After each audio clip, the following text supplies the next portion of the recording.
Mi teléfono vibró sobre la mesa del restaurante justo cuando el mesero traía nuestros platos principales.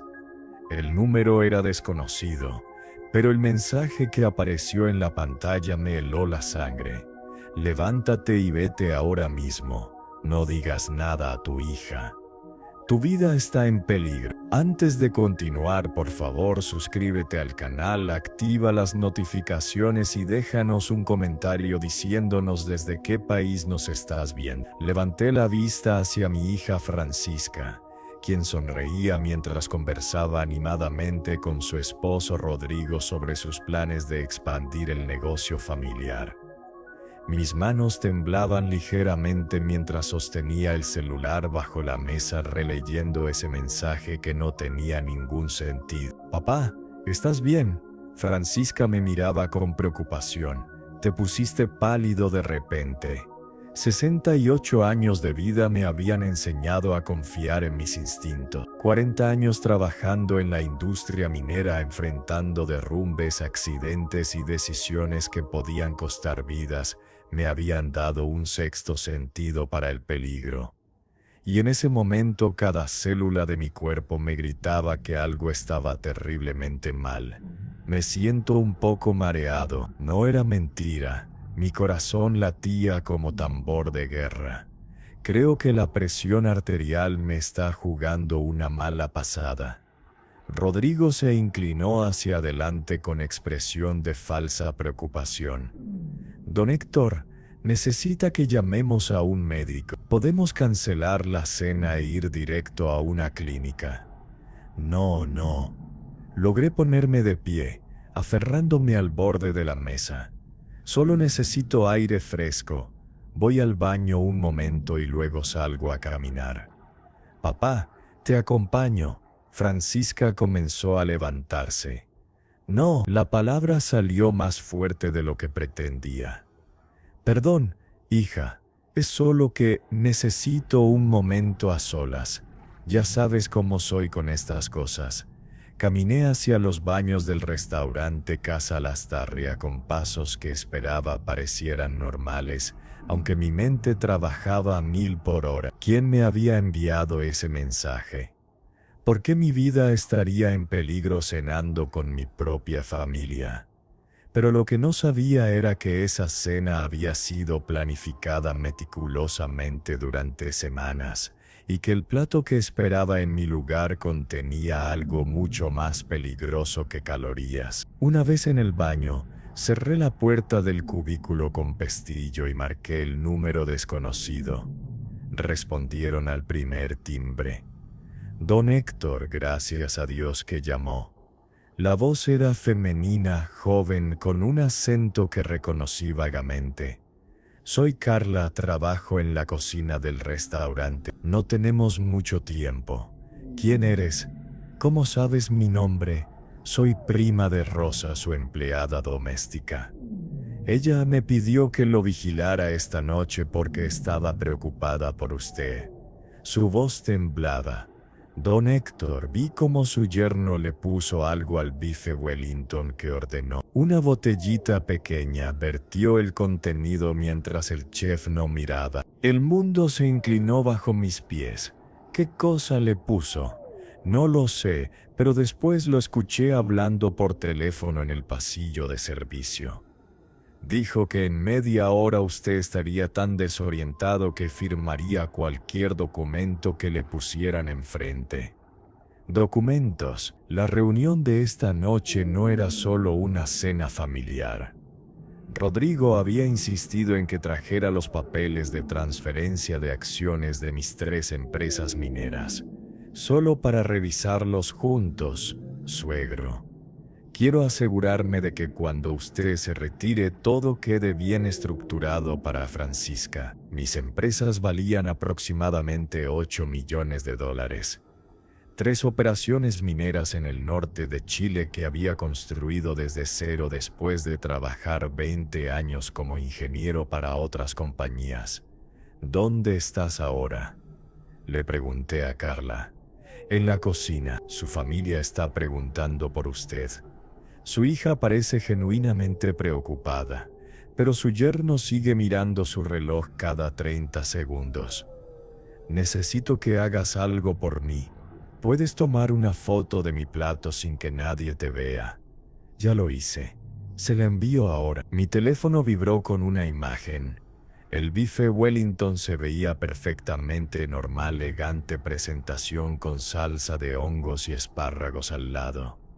Pero ahora sabía que contenía veneno.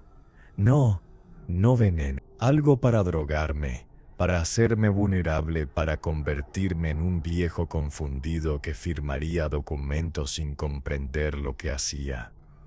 Carla, ¿hay alguna salida trasera del restaurante? Sí, por la cocina. Pero don Héctor, su familia va a darse cuenta si desaparece. Déjame preocuparme por eso. Colgué y marqué inmediatamente otro número. Ramón Silva, mi abogado de 30 años y uno de mis mejores amigos, respondió con su habitual tono jovial. Héctor, ¿cómo está la cena con la familia? Ramón, necesito que vengas al restaurante Casa Lastarria inmediatamente. Y trae a alguien de la PDI. La Policía de Investigaciones de Chile era nuestra versión del FBI. El tono de Ramón cambió instantáneamente. ¿Qué pasó? Mi yerno acaba de drogar mi comida. Planeaba hacerme firmar documentos de transferencia de las empresas. Mierda. Héctor, sal de ahí ahora mismo. Eso planeo hacer. Pero necesito que documenten todo. Carla, una mesera es testigo. Tiene foto del plato. Voy para allá con el detective Muñoz. Debe estar de turno. ¿Dónde están los documentos? En mi maletín bajo la mesa. ¿Los tiene Rodrigo? Todavía no, pero los va a tener si no actúo rápido. Salí del baño con paso decidido. En lugar de volver a nuestra mesa, me dirigí hacia la cocina. Un mesero intentó detenerme, pero Carla apareció de inmediato. Don Héctor, por aquí. Me guió entre las estaciones de trabajo donde los chefs preparaban platos sin prestar atención al anciano que atravesaba su dominio. Salimos por la puerta trasera a un callejón que olía a basura y aceite usado. El contraste con el elegante interior del restaurante no podría haber sido más marcado. Gracias, Carla, le debo mi vida.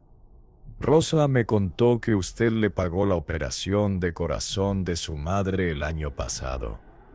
Esto no es nada comparado con eso. Sus ojos se llenaron de lágrimas. ¿De verdad su propia hija sabía lo que su esposo planeaba? Esa era la pregunta que me aterraba responder. ¿Francisca era cómplice o víctima? Mi teléfono comenzó a sonar. Francisca. Rechacé la llamada y caminé rápidamente hacia la Alameda, la avenida principal que pasaba frente al restaurante. Necesitaba distancia, necesitaba pensar, necesitaba... Don Héctor Morales, una voz masculina me detuvo. Me giré para encontrar a dos hombres en traje oscuro. Uno de ellos mostraba una placa de la PDI. Detective Cristian Muñoz. Su abogado nos envió. ¿Está usted bien? Ahora sí. La tensión finalmente comenzó a abandonar mis hombros. Fue entonces cuando todo cambió de golpe. Mi teléfono sonó nuevamente, pero esta vez era un mensaje de Francisca. Papá, ¿dónde estás? Rodrigo dice que te vio salir por la cocina. ¿Qué está pasando? Estoy asustada. ¿Asustada? ¿De qué? ¿De que su plan hubiera fallado o genuinamente preocupada por su padre? Detective, necesito que venga conmigo al restaurante ahora mismo. Pero primero necesito saber algo. Pasamos los siguientes 10 minutos en el auto policial estacionado a media cuadra del restaurante mientras yo les explicaba la situación completa. El detective Muñoz escuchaba con expresión cada vez más seria. Intento de envenenamiento, conspiración para cometer fraude, estos son delitos graves. Pero necesitamos evidencia sólida. Tenemos el plato. Carla puede testificar que vio a Rodrigo adulterarlo. La palabra de una empleada contra un empresario. Muñoz negó con la cabeza. Necesitamos más. ¿Qué sugiere? Que vuelva al restaurante. Que actúe como si nada hubiera pasado. Nosotros entraremos después como clientes normales y documentaremos todo. ¿Quiere que coma esa comida envenenada? No. Diremos que el restaurante se equivocó de plato. Que hubo un problema con la orden. Lo importante es ver cómo reacciona su yerno cuando el plan falla. Ramón llegó en ese momento en su Mercedes, estacionándose detrás del vehículo policial. Tenía 62 años, pero se movía con la energía de alguien 20 años menor. Héctor, explícame todo de nuevo, desde el principio. Le conté sobre el mensaje de Carla, sobre la droga en mi comida, sobre los documentos de transferencia que Rodrigo había insistido que trajera. Hijo de puta. Ramón nunca maldecía a menos que estuviera verdaderamente furioso. ¿Y Francisca? ¿Qué rol juega ella en esto? No lo sé.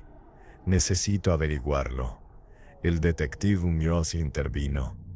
Tengo una idea mejor. Don Héctor, ¿confía en su empleada Rosa? Con mi vida, llámela. Dígale que vaya a su casa y busque cualquier cosa inusual. Si están planeando robarle, probablemente ya tienen cosas preparadas. Rosa respondió al tercer timbre, su voz preocupada. Don Héctor, está bien. Carla me llamó y me contó todo. Rosa, necesito que hagas algo por mí. Ve a mi casa, a mi estudio. Revisa si hay documentos fuera de lugar, si falta algo, si hay algo nuevo que no debería estar ahí. Voy ahora mismo. Tengo la llave. Mientras esperábamos, el detective Muñoz hizo algunas llamadas. Tengo un fiscal de turno que puede emitir una orden de allanamiento si encontramos causa probable. 20 minutos después, Rosa llamó.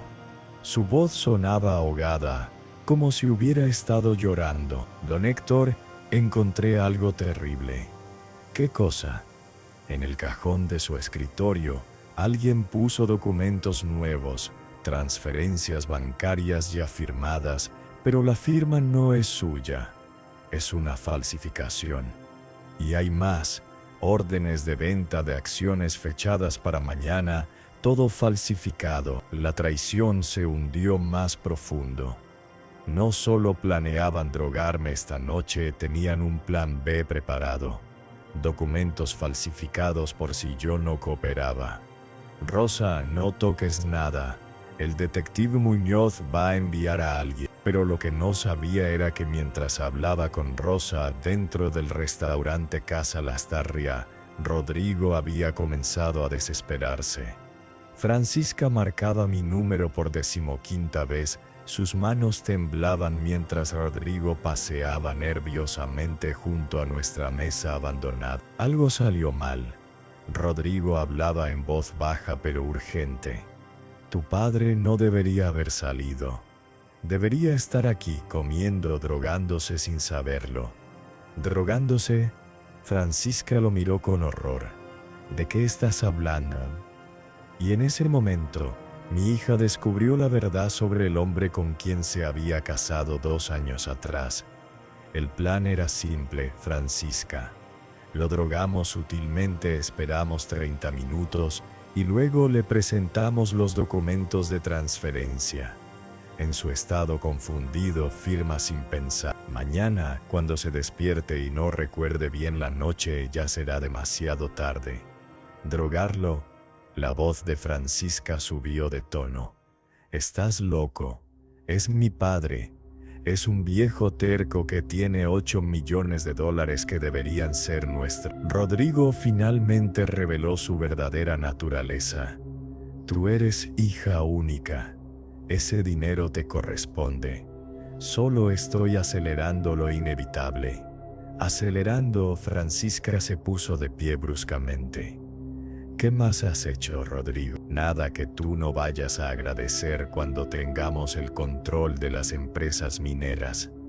Cometí un error fatal sin darme cuenta entonces, pero que comprendería después. Subestimé cuánto amaba a mi hija el dinero versus cuánto me amaba a mí. Francisca no llamó a la policía, no denunció a su esposo. En cambio, se sentó lentamente y preguntó: ¿los documentos falsificados en su casa están listos? Afuera, en el auto policial, recibí otro mensaje de Carla. Don Héctor, su hija acaba de preguntarle a su yerno sobre documentos falsificados. Creo que ella sí sabía. El dolor que sentí fue físico, como si alguien me hubiera clavado un cuchillo en el pecho. Mi única hija, la niña que había criado solo después de que mi esposa muriera en un accidente automovilístico cuando Francisca tenía 8 años. La niña por la que había trabajado 80 horas semanales para darle la mejor educación. La mujer que había estudiado administración de empresas específicamente para ayudarme con los negocios familiares algún día. Todo había sido una mentira. Detective, tengo nueva información, le mostré el mensaje de Carla. Muñoz leyó con expresión grave. Esto cambia todo. Ahora tenemos conspiración confirmada entre ambos. Don Héctor, lo siento mucho. Ramón puso su mano en mi hombro. Héctor, sé que esto duele, pero necesitamos actuar rápido. Si tienen documentos falsificados, pueden intentar usarlos en cualquier momento. ¿Qué recomienda? Entramos ahora, con la PDI con orden de allanamiento para tu casa, y arrestamos a ambos antes de que puedan hacer más daño. El detective Muñoz asintió. Tengo la orden. El fiscal la emitió basándose en el testimonio de Rosa sobre los documentos falsificados. Pero entonces ocurrió algo que nadie esperaba. Mi teléfono sonó y esta vez respondí. «Papá». La voz de Francisca sonaba extraña, tensa. «Papá, necesito que vuelvas al restaurante. Por favor». «¿Por qué debería hacerlo, Francisca?» Un largo silencio. Porque te amo y estoy asustada y no sé qué hacer. ¿Asustada de qué? De Rodrigo. Papá, acaba de confesarme que te drogó la comida, que tiene documentos falsificados, que planeaba robarte todo. Su voz se quebró. Yo no sabía nada, papá. Lo juro por la memoria de mamá. No sabía nada. ¿Era verdad o era otra manipulación? Francisca, ¿dónde está Rodrigo ahora mismo? En el baño. Papá, tengo miedo. Cuando confronté lo que me confesó, se puso furioso. Dijo que si arruino el plan, me va a lastimar. La decisión se tomó en ese instante. Sin importar si mi hija era culpable o inocente, no iba a permitir que su esposo la amenazara. Francisca, escúchame con mucha atención. Sal del restaurante ahora mismo. Camina hacia la Alameda y espera en la esquina del Café Colonia. ¿Qué? ¿Por qué? Porque la policía está aquí y van a arrestar a Rodrigo en 3 minutos. Si no quieres que te arresten a ti también, sal ahora. El silencio del otro lado se extendió por 5 segundos eternos. La policía, ¿cómo? Alguien me advirtió. Ahora sal de ahí. Colgué y miré al detective Muñoz. Mi hija está saliendo. Su esposo está en el baño. Es el momento. Entramos al restaurante en una formación que parecía sacada de una película. El detective Muñoz al frente con su placa visible, 2 agentes uniformados detrás, Ramón y yo cerrando la marcha. El maitre intentó detenernos, pero Muñoz simplemente mostró la orden judicial. Policía de Investigaciones. Tenemos una orden de arresto. Los comensales dejaron de comer para observar el drama que se desarrollaba. Caminamos directamente hacia nuestra mesa donde solo quedaba mi maletín con los documentos. Rodrigo salió del baño en ese preciso momento. Su rostro pasó del blanco al verde cuando nos vio acercarnos. ¿Qué está pasando? Rodrigo Sepúlveda queda arrestado por intento de envenenamiento, conspiración para cometer fraude, falsificación de documentos y amenazas. Muñoz le leyó sus derechos mientras los agentes lo esposaban. Esto es un error. No hice nada. Rodrigo forcejeaba mientras los agentes lo sujetaban. Tenemos a una testigo que lo vio adulterar la comida de don Héctor. Muñoz señaló hacia la cocina donde Carla observaba nerviosa. Y tenemos documentos falsificados en la casa de la víctima. Francisca sabe todo. Ella estaba de acuerdo. Ella planeó todo esto conmigo. Ahí estaba. La confirmación final de la traición de mi hija. Salí del restaurante con piernas temblorosas. Afuera, en la esquina que le había indicado, Francisca esperaba con lágrimas corriendo por su rostro. Cuando me vio, corrió hacia mí. Papá, lo siento tanto, lo siento tanto. La detuve con una mano levantada. ¿Cuánto sabías? Yo no podía sostener mi mirada. Francisca Morales también queda arrestada como cómplice. 2 agentes femeninas se acercaron. Papá, por favor, se aferró a mi brazo con desesperación. Por primera vez en mi vida, aparté físicamente a mi hija. Me drogaste, planeaste robarme. Falsificaste mi firma. Rodrigo me obligó, me amenazó. Entonces, ¿por qué cuando Carla te envió ese mensaje citándote preguntándole sobre documentos falsificados, no llamaste a la policía? ¿Por qué preguntaste si estaban listos? Su silencio fue más elocuente que cualquier confesión. Los siguientes días fueron una pesadilla burocrática.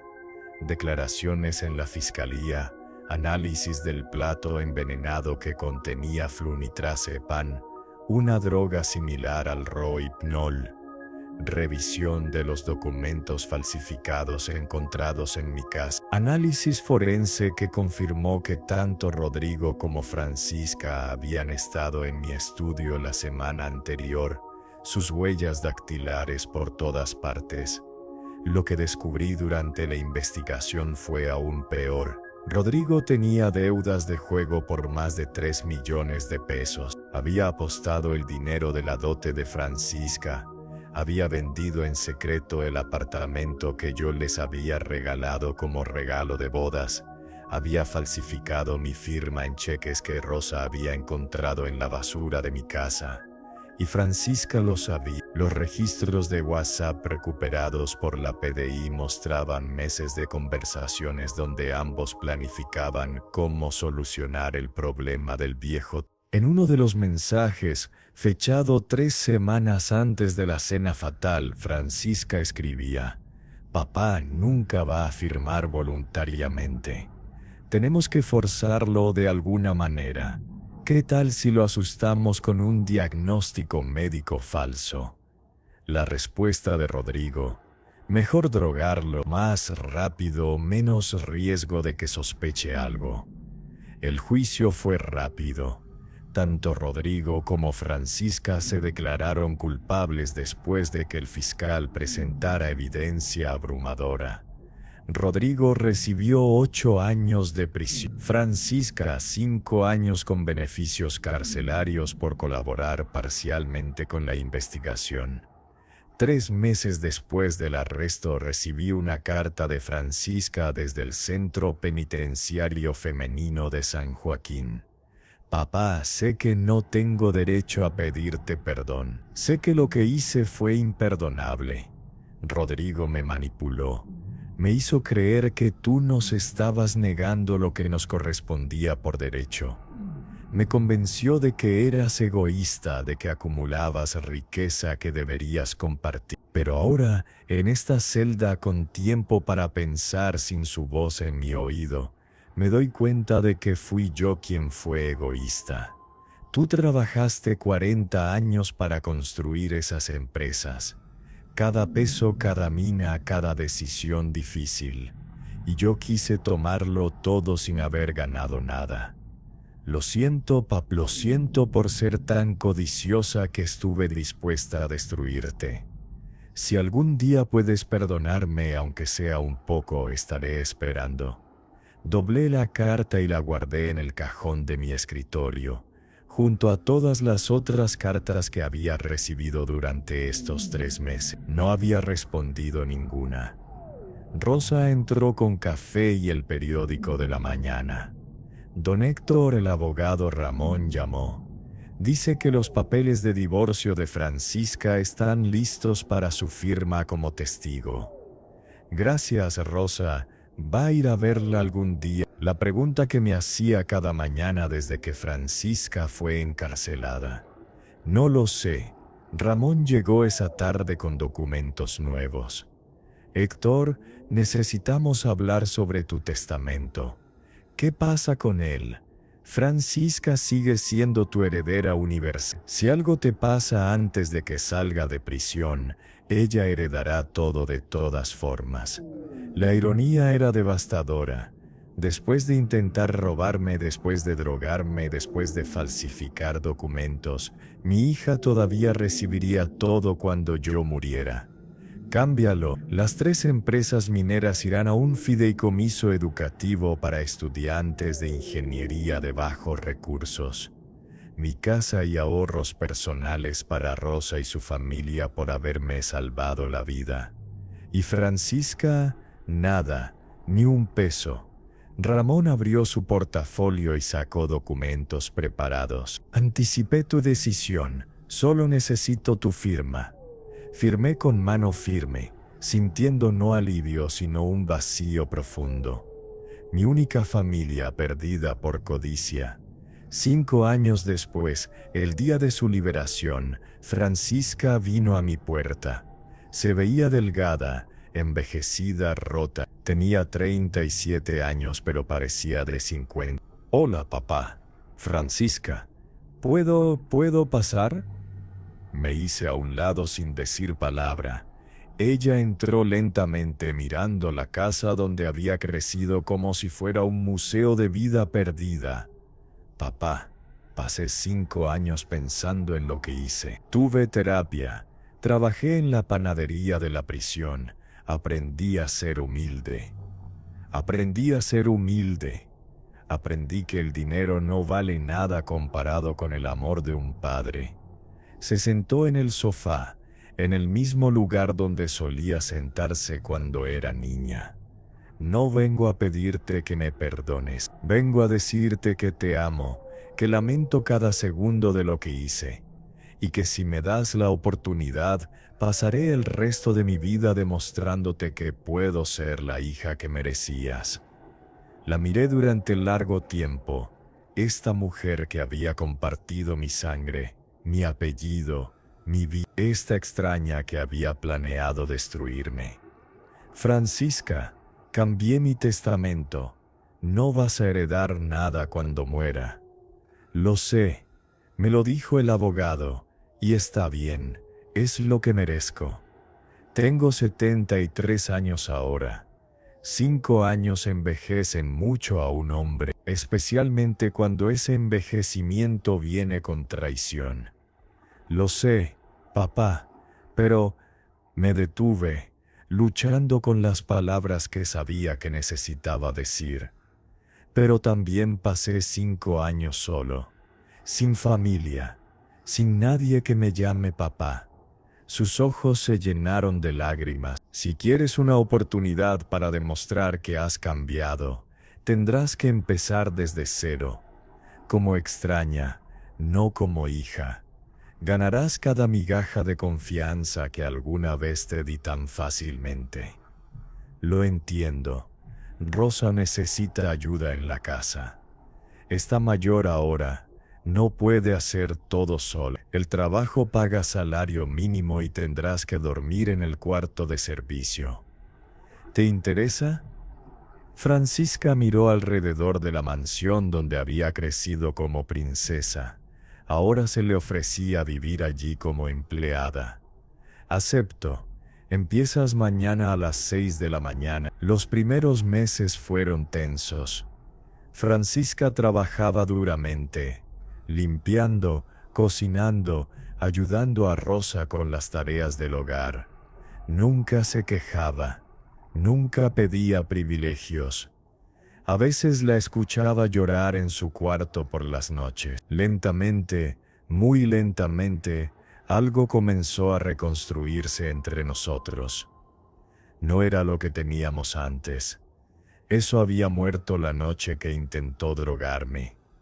Pero era algo nuevo, más honesto, construido sobre realidades en lugar de ilusión. 2 años después de su liberación, durante un desayuno rutinario, Francisca me dijo: «Papá, conseguí un trabajo en una panadería del centro.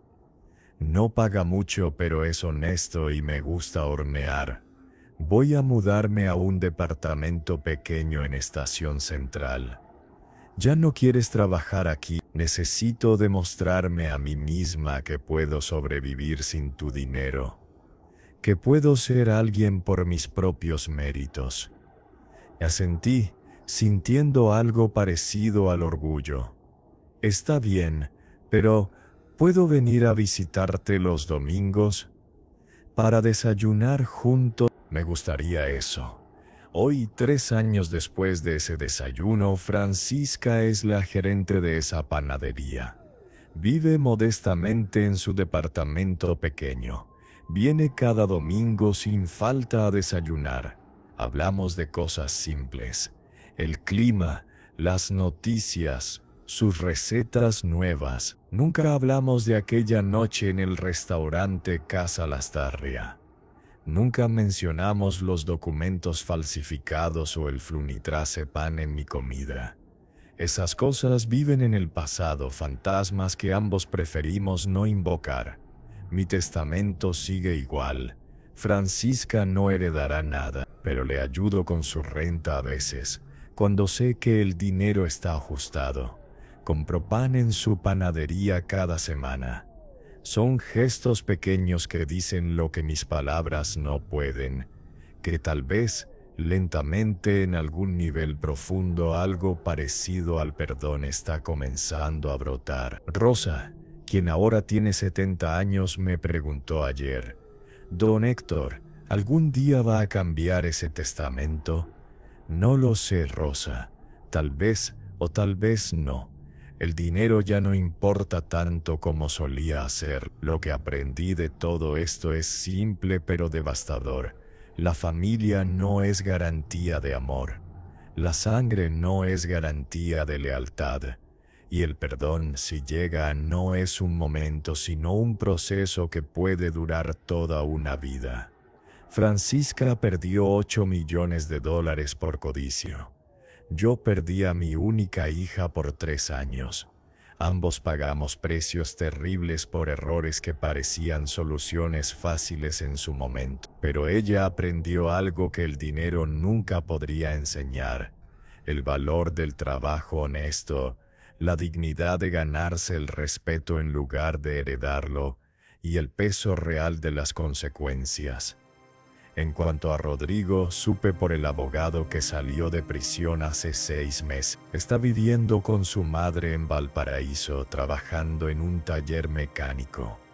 Francisca me contó que intentó contactarla una vez, pidiéndole que volvieran a estar juntos. Ella cambió su número de teléfono al día siguiente. A veces, cuando estoy solo en mi estudio mirando las fotografías de cuando Francisca era niña, me pregunto dónde fue que fallé como padre. ¿Le di demasiado? ¿La malcrié tanto que creció pensando que merecía todo sin trabajar por nada? O tal vez simplemente eligió mal, se casó con el hombre equivocado y tomó decisiones terribles que casi destruyen a ambos. La verdad probablemente está en algún punto intermedio en esa zona gris donde la mayoría de las verdades humanas viven. Esta mañana, domingo, como siempre, Francisca tocó mi puerta a las 9 en punto. Traía pan fresco de su panadería y una sonrisa cansada pero genuina. Buenos días, Buenos días, hija. La palabra hija todavía me cuesta pronunciarla, pero cada vez es un poco más fácil. Desayunamos juntos en silencio cómodo, el tipo de silencio que solo pueden compartir dos personas que han sobrevivido a una guerra juntos. No una guerra contra un enemigo externo, sino una guerra contra la peor versión de nosotros mismos. Cuando se fue, me dio un abrazo rápido. Te quiero, papá. Yo también te quiero. Y esta vez, casi lo sentí como verdad. Si te gustó esta historia, por favor dale like a este video, suscríbete al canal, activa las notificaciones y comparte en los comentarios qué habrías hecho tú en mi situación. ¿Habrías perdonado a tu hija? ¿Le habrías dado una segunda oportunidad? ¿Cambiarías el testamento o lo dejarías como está? Déjanos tu opinión y no olvides compartir esta historia para que otros también estén alertas.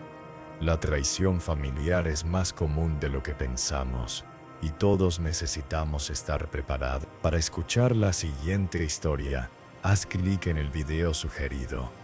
Gracias por